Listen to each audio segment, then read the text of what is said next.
walkthroughs here, and you have to take care of these cars that are not derbied yet and the ones that are derbied, so that next year the batteries won't be dead, the blocks won't be cracked, that kind of fun stuff. So what I mean is this car right here,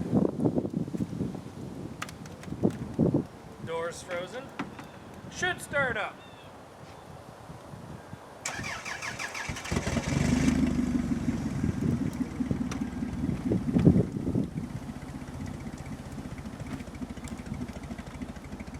And this car here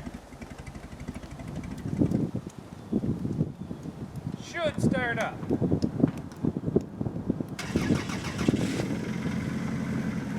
But what I'm trying to say to you though, is if you leave these, next year they're not going to do that, because these batteries will not survive the winter. So what we have is we have batteries in 1, 2, 3, 4 cars. So let's start taking the batteries out of all these and putting them on the cart. They're all going to come inside the house.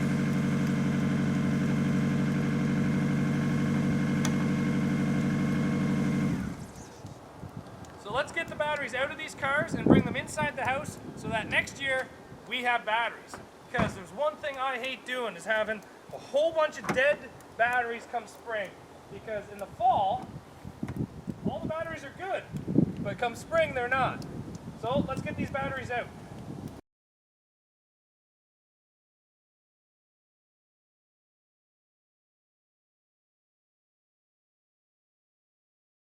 Now when you have a pre-ran derby car, it is a little different. Now this thing we're not going to use next year, but we might use the motor in this.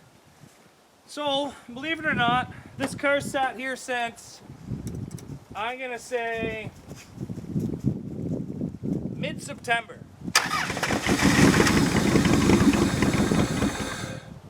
She's just a little cold.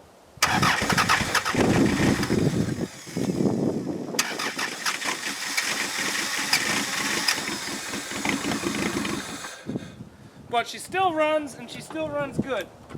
But there's still a battery in it. Now, because this is a pre-ran demolition derby car, it's just a little cold, so she doesn't want to start. What we're going to do is we're going to make sure there's no water in the rad. Okay, that's done. Now, you don't have to worry about oil or, I don't know, transmission or anything like that, or brake fluid. It'd be nice if you could put a tarp over it, but I'm really not that overly concerned about this. The only thing I'm really concerned about is the battery, because I hate not having batteries come next spring. So let's get the battery out of this. Of course, the fuel's not going to freeze, but you could put some fuel line antifreeze into it, but you're not planning. That's fine, just leave the fuel tank.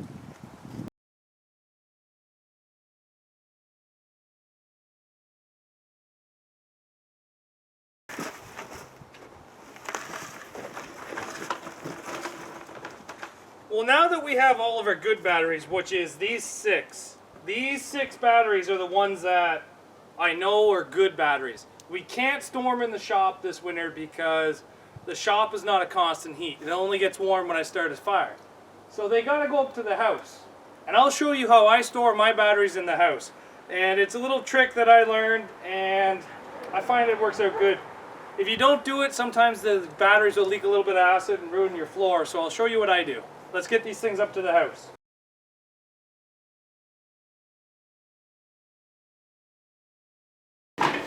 I'm sorry if there's fog on that lens. It's got to be -11 or maybe even -15 degrees Celsius outside right now. Outside, which I'm pretty sure that's like 0 or 5 degrees Fahrenheit or something. But here we are inside my house, and what this is a boot rack from, pretty sure, Dollarama. And what we're going to do is we're going to set the batteries on top of this, so that way if any acid comes out of the batteries, it just leaks inside this boot rack and won't destroy our floor or our shelf.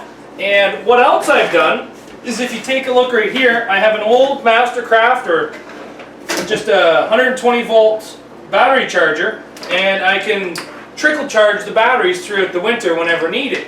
So I find that this helps the batteries quite a bit. Now, you just, once a month, you just switch it from battery to battery. In a period of a day, you should have all 7 or 8 batteries done. But that's all I do to store my batteries over the winter. And if your wife or significant other doesn't like you to bring batteries inside the house for the winter, just tell her that next spring you need to buy 5 new batteries. And when she sees the bill of you buying 5 new batteries, she'll let you do this the year after. So let's get those batteries in here.